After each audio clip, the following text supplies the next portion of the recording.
Kelas pira to, Nduk, saiki wis, Nduk? Kalih, Pak. Kalih SMA ya? Nggih. Engko bar iki terus tahun ngarep terus kelas 3. Rencana kuliah nang ndi Cahyo?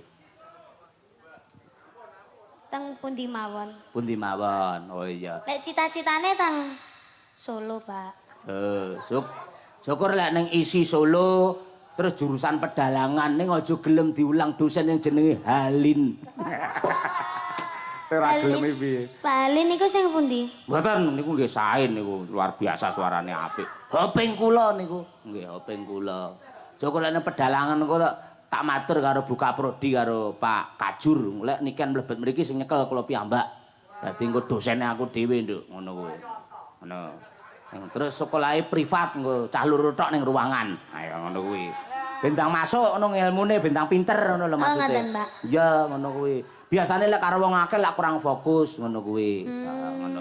Engko lek kowe pengen apa mata kuliah tembang ya karo Pak Cahyo. Nah, ngono kuwi. Engko mata kuliah metode apa jenenge penelitian ya karo Pak Cahyo.